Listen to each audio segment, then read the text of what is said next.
അങ്ങനെ പാത്രം കഴുകലെല്ലാം കഴിഞ്ഞപ്പോഴത്തേലും ഇത് പാല് ചൂടാറിയിട്ടുണ്ട്. അത് 2 ഗ്ലാസ്സിലേക്ക് ആക്കിയിട്ട് 2 പേർക്കും കൊണ്ടേ കൊടുക്കേണ്ടി ഞാൻ നേജാപ്പത്തിലുള്ള ഡ്രസ്സെല്ലാം ഊരി കളഞ്ഞിരിക്കണ്ട കേട്ടോ.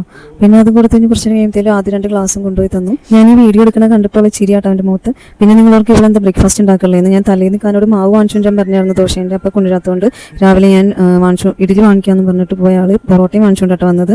പിന്നെ അതെല്ലാം അവർക്ക് കൊടുത്തു ഞാൻ. പിന്നെ ചുവന്നുള്ള വെള്ളവും വെച്ച് നേജാക്കുള്ള മുട്ടയും പൊളിച്ചു വെച്ചു കേട്ടോ. പിന്നെ ഇന്നലെ രാത്രി മുതൽ അത് പറയുന്ന കേട്ടോ, ഉമ്മി എനിക്ക് ചിക്കൻ പൊരിച്ചത് വേണമെന്ന്. അപ്പോൾ കുറച്ച് ചിക്കൻ ഫ്രിഡ്ജിൽ ഇരിക്കുന്നുണ്ടായി. അത് രാവിലെ എണിച്ചപ്പോൾ ഞാൻ വെള്ളത്തിലിട്ടേക്കുണ്ട്.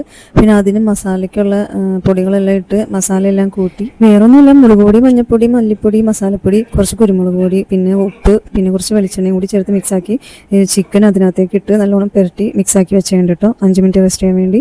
പിന്നെ ഞാൻ നേജാണ് നോക്കിയപ്പോൾ അതേ പുറത്ത് ഉമ്മച്ചി തുണി വിരിക്കാൻ വന്നപ്പോൾ ഉമ്മച്ചിയുടെ അടുത്തേക്ക് പോയിരിക്കുന്നുണ്ടായി. ഡ്രസ്സ് ഇടാത്തതുകൊണ്ട് ഞാൻ പിന്നെ വേഗം പോയി ഡ്രസ്സൊക്കെ ഇടിച്ചു കൊടുത്തു കേട്ടോ. ഉമ്മച്ചിയാണെങ്കിൽ മഴ പെയ്യോ ഇല്ലയോ നോക്കിക്കൊണ്ടിരിക്കും കേട്ടോ തുണി വിരിക്കാൻ വേണ്ടിയിട്ട്. ചിക്കൻ വെറുതെ പിരിക്കണ്ടല്ലോ എന്നോർത്ത് സവാളയും തക്കാളിക്ക് ഇട്ട് പൊരിക്കാമല്ലോ എന്നോർത്ത് ഫ്രിഡ്ജ് തുറന്ന് ആ സാധനങ്ങൾ എടുക്കാൻ നേരത്തെ നോക്കുമ്പോൾ അത് കിടക്കുന്നു ബൂസ്റ്റ്. ഇക്കാക്ക് ഇന്നലെ രാത്രി മധുരത്തിന്റെ ക്രേവിങ്സ് ഒന്ന് എടുത്ത് കഴിച്ചാൽ തോന്നുന്നു. ഇക്കാക്ക് അങ്ങനെയാണ് രാത്രി ഇടയ്ക്കിടയ്ക്ക് മധുരത്തിന്റെ ക്രേവിങ്സ് വരാറുണ്ട്. ഈ സവാളയും തക്കാളി ഞാൻ തലേന്ന് അരിഞ്ഞ് വെച്ചിട്ടുണ്ടായിരുന്നു കേട്ടോ അവനക്ക് പൊരിച്ചെടുക്കാൻ വേണ്ടിയിട്ട്. പക്ഷേ അപ്പത്തേലും അവൻ ഉറങ്ങിപ്പോയി. അതുകൊണ്ട് ഞാൻ പിന്നെ ഫ്രിഡ്ജിലേക്ക് എടുത്ത് വെച്ചേട്ടോ.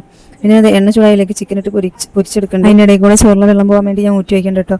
എല്ലാം കഴിഞ്ഞപ്പോൾ അതിനുള്ള ടിഫിൻ ബോക്സ് റെഡിയാക്കുവാണ്. കുറച്ച് മാംഗോ ഇരുന്നിട്ടുണ്ടായിരുന്നു, അത് പീസാക്കി ഇട്ട് കൊടുത്തു. പിന്നെ ഒരു കടലമിഠായും കൊടുത്തേണ്ട കേട്ടോ. അത്രയൊക്കെ അവൻ തിന്നോളൂ. നഴ്സറിയിലൊന്നും കഴിക്കാത്തതുകൊണ്ടാണ് ഞാൻ അത് കൊടുക്കുന്നത്.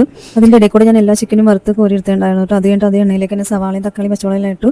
അതവിടെ കിടന്ന് വാടി വരുമ്പോഴത്തേലും നമുക്ക് ടിഫിൻ ബോക്സ് എല്ലാം ബാഗിലേക്ക് ആക്കാം. പിന്നെ ഒരു എക്സ്ട്രാ ഡ്രസ്സ് കൊടുത്തു വരണം കേട്ടോ അവർക്ക്. ഇന്ന് മാംഗോ ആയതുകൊണ്ട് എന്തായാലും കൊടുത്തു വരണം. മേത്തേക്ക് അതെല്ലാം അവിടെ സെറ്റാക്കി വന്നപ്പോഴത്തേലും നമ്മുടെ സവാളയെല്ലാം വാടിയിട്ടുണ്ടായിട്ട് പിന്നെ ചിക്കൻ അതിനകത്തേക്ക് ഇട്ട് നമ്മുടെ ചിക്കൻ റോസ്റ്റ് റെഡിയാക്കി തീർന്നിട്ടില്ല കേട്ടോ. നെക്സ്റ്റ് വീഡിയോ കാണാം. ബൈ.